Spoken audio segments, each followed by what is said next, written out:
Se cracher pour exister, c'est un film que j'ai initié il y a 1 an et demi, donc ce qui est assez court. L'idée est arrivée il y a 1 an et demi, au moment de la fermeture du Speedway. Et donc je me suis dit avec mes producteurs qu'on allait partir pour faire un documentaire sur la fin de ce monde et de cette communauté. C'est un monde et une communauté que je connais depuis 5 ans, parce que je fais des photos de repérage dessus, pour un court-métrage que j'ai déjà réalisé qui s'appelle Lynx, et pour un long-métrage qui est en écriture. Alors ce Speedway, c'est un Speedway complètement inattendu en Belgique, puisque c'est un circuit ovale avec les virages relevés, comme aux États-Unis. Les voitures roulent dessus à 100-110 km/h. Et le principe du sport qu'ils font dessus, c'est le bangers. C'est une des disciplines les plus impressionnantes qui se fait sur ce speedway. Le bangers, tout est permis, en gros. Donc ils peuvent se rentrer dedans, et celui qui fait le plus beau crash gagne un prix, et celui qui finit premier gagne un prix. Donc chacun utilise les armes qu'il veut, donc vise le plus beau crash ou la première place. Donc ça donne un mélange assez détonnant, assez impressionnant. Et puis la démarche du documentaire et de mes projets autour, c'est aussi de voir un peu qui fait cette discipline et pourquoi. Donc voilà, et se cracher pour exister donne déjà le titre donne déjà une certaine idée du pourquoi. Pour garder l'accélérateur tout le temps à fond pour arriver dans une voiture,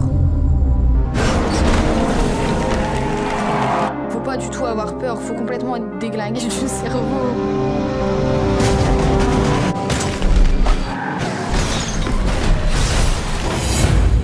Alors Alizé faisait partie en fait de 3 protagonistes à la base que je suivais pour le documentaire. Enfin, c'était les 3 principaux que je suivais. J'en ai suivi plusieurs. Il y a eu un lien qui s'est fait beaucoup plus fort avec elle pendant le documentaire, avec la caméra. J'ai pu rentrer plus en profondeur dans sa vie, dans les liens familiaux qu'il y a avec son petit frère, avec son petit copain, avec ses parents.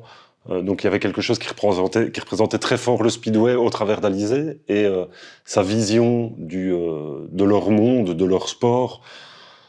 Il y a une certaine finesse dedans, et ce point de vue féminin est intéressant. Je trouvais qu'il y avait quelque chose de délicat, et son point de vue se rapproche assez fort du mien en fait. Donc au travers d'Alizé, ça m'a permis de parler de cette communauté. Donc Alizé est un peu mon porte-voix dedans, parce que sa vision est proche de la mienne. Donc j'avais du plaisir à la filmer et à embrasser son point de vue sur le speedway.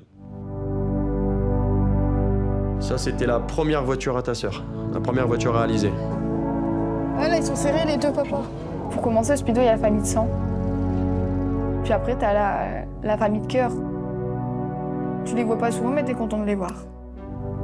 On est tous une famille. Ils ont des commémorations. Il y a des familles qui se forment, des couples qui viennent du speedway. Il y a eu 1 ou 2 demandes de mariage.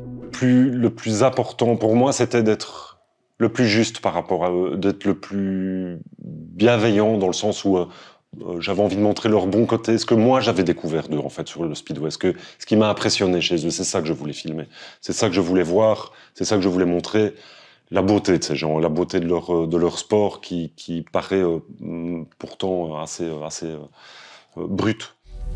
Pour le moment, on n'a plus le droit de rouler, juste pour une histoire de papier administratif, et nous, on n'en a rien à secouer. Un des grands problèmes qu'il y avait, c'était un chemin vicinal qui traverse ici le circuit. Juridiquement, il n'existe plus, mais il est toujours dans les plans. Mais on va faire quoi de nos week-ends? Tu vas rester au chaud avec ton amoureux dans ton fauteuil. Tu voulais faire un enfant, tu pourras le faire. Si le speedway il ferme, vraiment, je pense que je pleure. Je serai anéantie.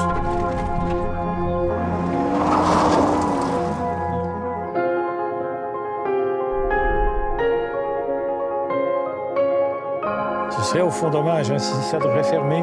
Mais bon, rien n'est éternel dans la vie.